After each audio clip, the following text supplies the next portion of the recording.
Welcome to the Dawn. You have just accessed the Gold experience. Press Gold to begin.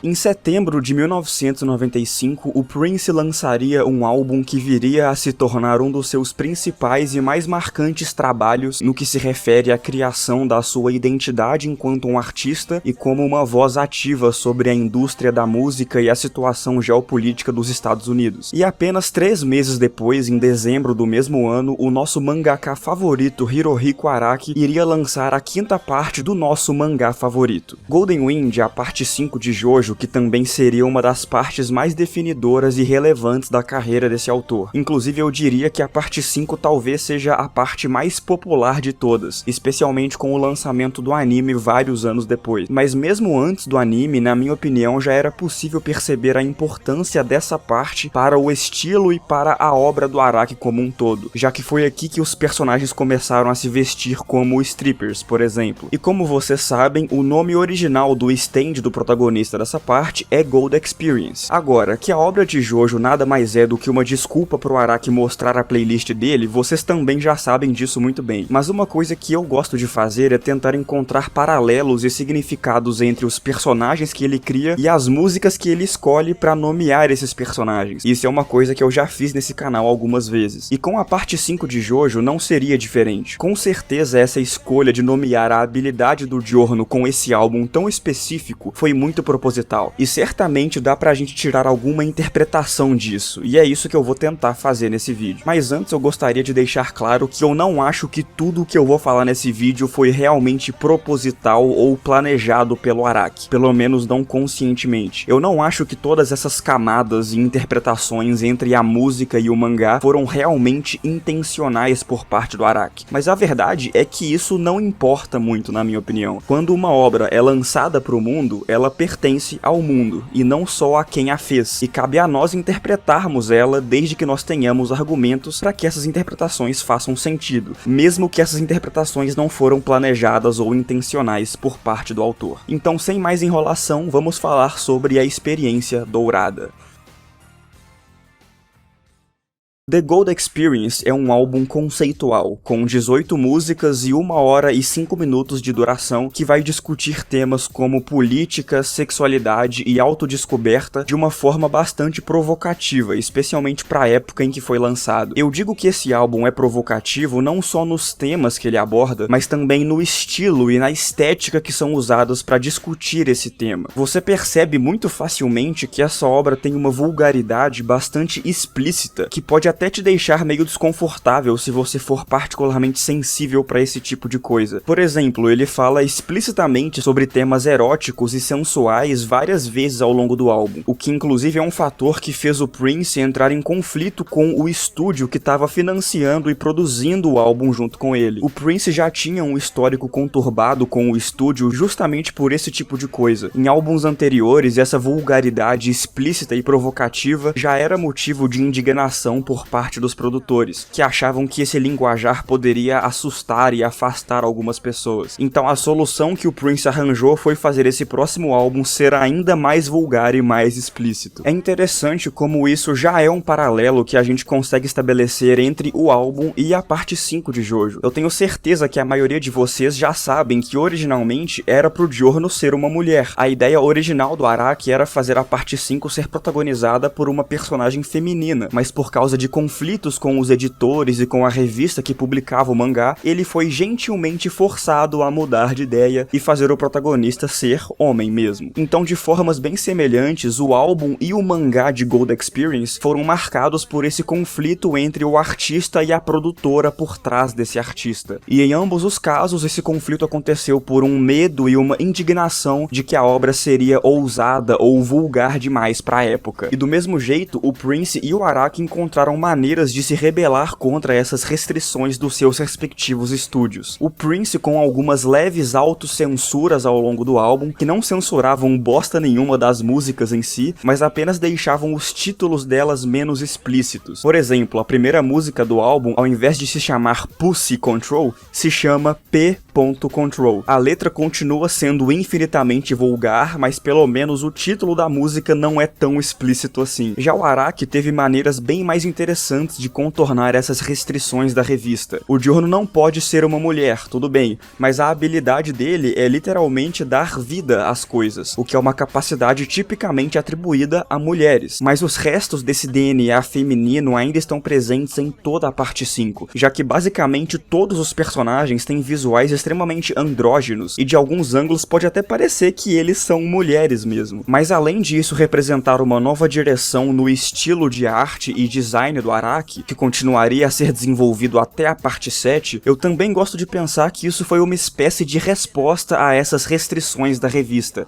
Você não deixa eu fazer uma protagonista mulher? Então eu vou fazer todos os homens parecerem mulheres, usarem decote e serem extremamente homoafetivos entre si. E ele concluiu esse processo fazendo a próxima parte ter uma protagonista mulher, como vocês certamente já sabem. E é por isso que o álbum do Prince combina muito com a parte 5, não só em alguns dos temas que as músicas abordam, mas também por causa dessa estética vulgar, erótica e andrógena, que é o principal apelo visual da parte 5 e um dos fatores mais chamativos do estilo musical do álbum. A primeira música do álbum, como eu mencionei antes, se chama Pussy Control, e ela conta uma história de uma menina, e eu acho que eu não preciso repetir que era pro Giorno ser uma menina. Na minha interpretação, essa música é basicamente sobre empoderamento feminino. É o Prince incentivando mulheres a não dependerem de homens e a terem motivação para se rebelar contra o status quo. E esse sentimento político de rebeldia e de juventude revolucionária está presente nesse álbum inteiro praticamente. E em cada música que ele aborda isso, ele dá destaque para uma camada diferente da sociedade. Nessa primeira música, ele fala sobre essa rebeldia do ponto de vista das mulheres, para que elas busquem mudança nessas injustiças que as atingem. Já na quinta música do álbum, chamada Nós Marchamos, ele fala sobre essa rebeldia do ponto de vista de pessoas racializadas, apontando as desigualdades raciais que existiam nos Estados Unidos naquela época. Só que dessa vez ele aborda isso com um tom bem mais revolucionário mesmo, como se a música fosse a expressão desse desejo rebelde de marchar até os portões do governo, derrubá-los e quebrar tudo. Agora, a oitava música do álbum, chamada Golfinho, fala sobre essa rebeldia sob a perspectiva dos artistas, e como ele se sentia um escravo da indústria musical que continuava a querer ensinar ele a nadar, mesmo ele já tendo se tornado um golfinho há muito tempo. Então, em vários momentos do álbum, mesmo com o foco das músicas sendo diferentes, um ponto que permanece constante são esses temas políticos de rebeldia contra o status quo. E eu acho isso muito apropriado porque a parte 5 de Jojo provavelmente é a mais política de todas, com exceção da parte 7, talvez. Mas eu não digo que a parte 5 é política em um sentido partidário ou eleitoral. A parte 5 é política no sentido de que ela se propõe a abordar algumas injustiças sociais que são relevantes para as convicções e passados dos personagens. O próprio Giorno foi uma vítima desse tipo de injustiça quando ele era criança, assim como o backstory do Abakio aborda explicitamente essas contradições do sistema policial da Itália. Então, em toda a base da parte 5, esse tipo de tema também está sendo discutido. Isso adquire uma dimensão ainda maior quando você conhece o sonho do Giorno, o usuário do stand Gold Experience. O Giorno é, de uma maneira nem um pouco ambígua, a personificação dessa ideologia de rebeldia e de revolta contra o status quo. Desde o primeiro episódio, você já sabe que o plano dele é basicamente fazer uma revolução na máfia italiana, derrubar os seus líderes corruptos e usar o poder da máfia para o bem. Dessa forma, o sentimento de rebeldia que o Prince descreve no seu álbum, no contexto de Jojo, se transforma nessa jornada do Giorno, e no sonho que ele tem de alterar esse status quo contraditório e injusto, de se rebelar contra essas injustiças e não permitir que elas continuem a existir e afetar a vida das pessoas. Inclusive, isso parece ser um bom momento para eu falar que a sétima música desse álbum se chama A Garota Mais Bonita do Mundo. Então fica aí para vocês decidirem se essa música é sobre a Trish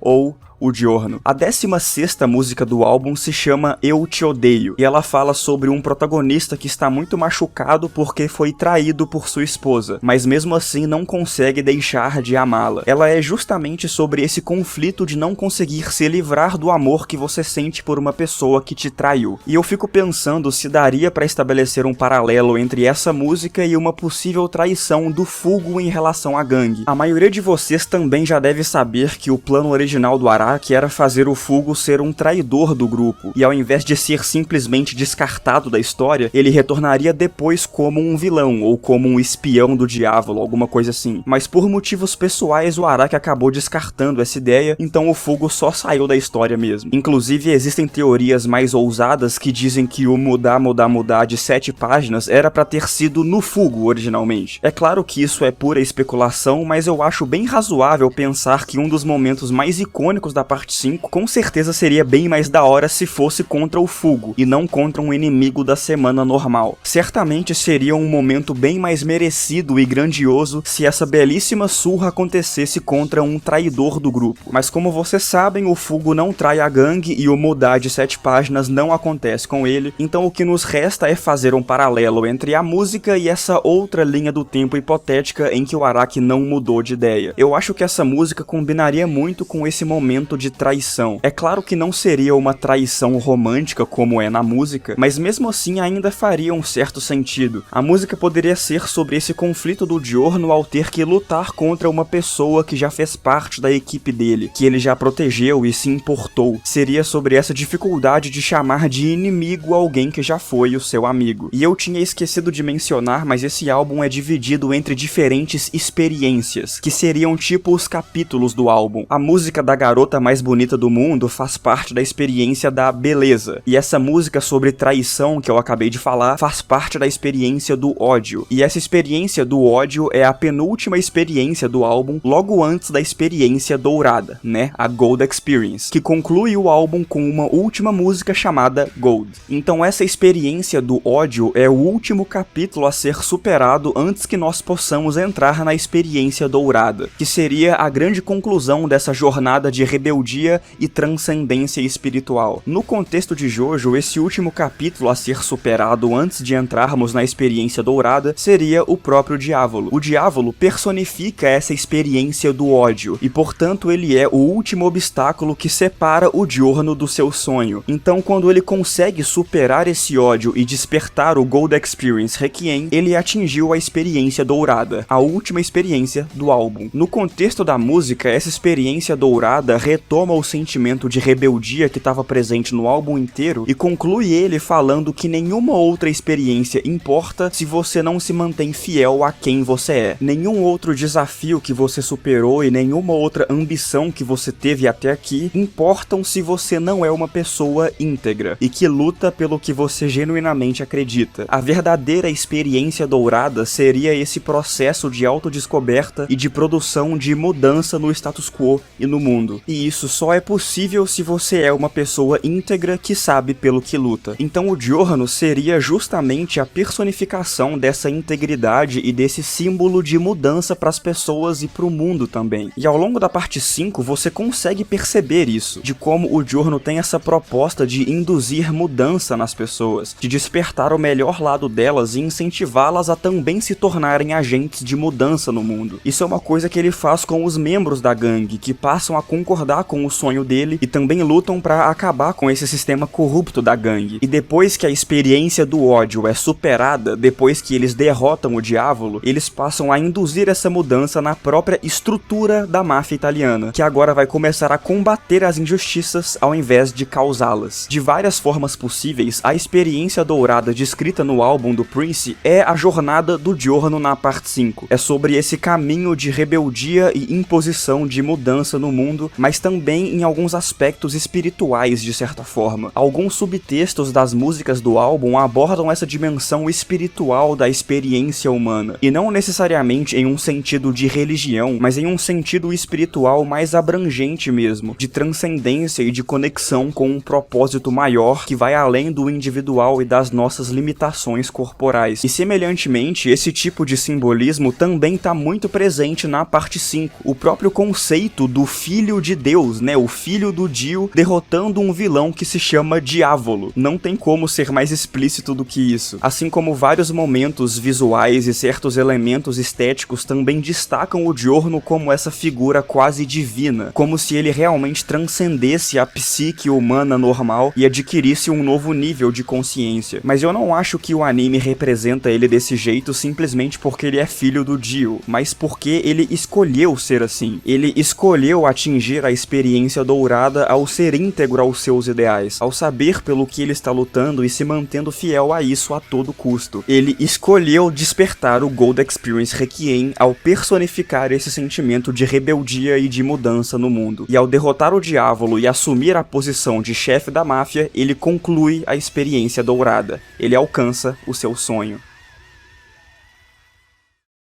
The Gold Experience, como todo bom álbum conceitual, é um álbum que te recompensa por escutar ele do início ao fim, na ordem que ele foi feito para ser escutado e de preferência numa tacada só, tudo de uma vez. Talvez muitos de vocês nunca tenham escutado um álbum do começo ao fim desse jeito, e por isso eu recomendo muito que vocês tentem fazer isso, porque dessa forma você consegue ter acesso à experiência pura do álbum, digamos assim. E ele te recompensa por isso. A última música do álbum não é só uma música, ela é uma conclusão real pro álbum, com um solo de guitarra absurdamente grandioso e melódico que encerra essa experiência que você tá escutando há 1 hora. Escutar a última música desse álbum traz um sentimento parecido com assistir o último episódio de uma história, de um anime. A conclusão de um anime, como por exemplo a parte 5 de Jojo, só tem tanto peso e significado se você assistiu os episódios que levam até esse momento de clímax final. Não faz sentido assistir só o último episódio de um anime. E com esse álbum é a mesma coisa. Não faz sentido escutar essas músicas separadas. Elas foram feitas como diferentes partes de uma experiência completa. Experiência essa que te convida a se rebelar contra as injustiças que você observa no seu dia a dia. Te convida a olhar para dentro de si mesmo e decidir quais são os ideais pelos quais você quer lutar. Te convida a adotar um estilo de vida mais espiritual e talvez a buscar uma conexão com um propósito maior na sua vida e, por fim, te diz que nada disso importa